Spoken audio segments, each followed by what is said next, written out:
Hello bachcho, let's see this question. It said that a point particle of mass m attached to one end of the massless rigid non-conducting rod of length L. Another point particle of the same mass is attached to other end of the rod. The two particles carry charges plus q and minus q respectively. This arrangement is held in the region of uniform electric field capital E such that the rod makes a small angle theta with the field direction. Find an expression for minimum time needed for the rod to become parallel to the field after it is set free. 1989 में question पूछा गया था। यहाँ पर इसका diagram है electric field and charges यहाँ पर रॉड पर गिवन है। तो इसके लिए हमारा की कॉन्सेप्ट होगा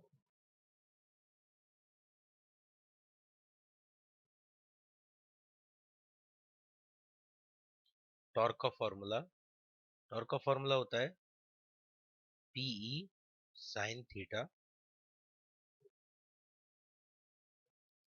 इसमें पी तो हो गया माइनस क्यू से प्लस क्यू डायरेक्शन में डायपोल मोमेंट। सो पी होता है चार्ज इनटू लेंथ। तो चार्ज तो क्यू है ही और लेंथ है चार्ज के बीच में रॉड का लेंथ एल। ये हो गया इलेक्ट्रिक फील्ड। नेक्स्ट टॉर्क जो है उसको हम लिख सकते हैं आई अल्फा।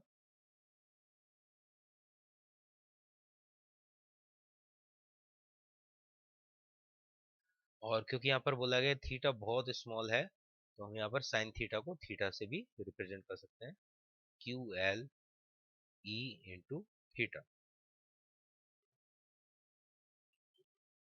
मोमेंट ऑफ इनर्शिया तो ये सेंटर से डिस्टेंस जो होगा वो दोनों कॉर्नर का वो होगा L by to.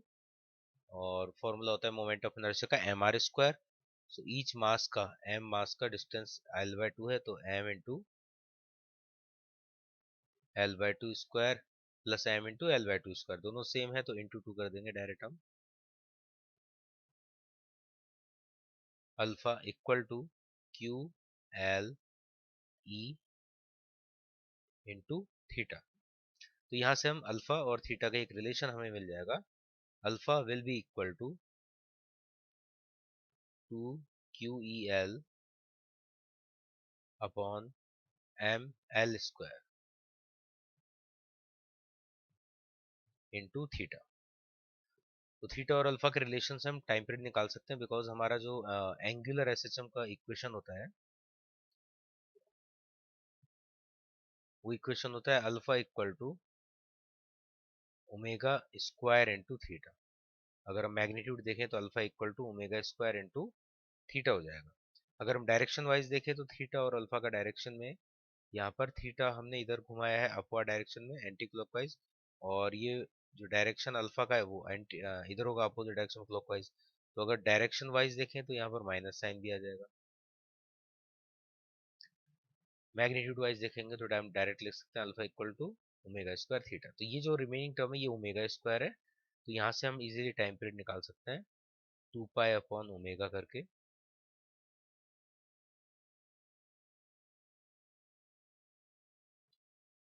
Divide by omega करेंगे इसको तो ये हो जाएगा एक एल को कैंसिल कर देंगे हम एम एल 2 QE। ये यहाँ पर आ जाएगा टाइम पीरियड का फॉर्मूला। अब क्वेश्चन में टाइम पीरियड ओनली नहीं बोला, क्वेश्चन में बोला है कि इलेक्ट्रिक फील्ड के पैरेलल आने में कितना टाइम लगेगा। तो यहाँ पर इसका अगर हम वाइब्रेशन देखें तो ये स्टार्टिंग पोजीशन हो गया रॉड का। इसके बाद रॉड का ये जो इलेक्ट्रिक फील्ड एक्सिस है इसी के अबाउट वाइब्रेशन हो। तो यहाँ पर अगर वाइब्रेशन को देखेंगे तो इस टाइप से ये हाफ साइकिल कंप्लीट हुआ और अगेन ये वापस रिटर्न हो जाएगा तो ये नेक्स्ट हाफ साइकिल कंप्लीट हुआ। ए पॉइंट से बी पॉइंट तक हाफ साइकिल है। ए से बी से ए आया तो एक साइकिल कंप्लीट हो गया। क्वेश्चन में हमें बोला है मिड पॉइंट इलेक्ट्रिक फील्ड के पैरेलल आने में।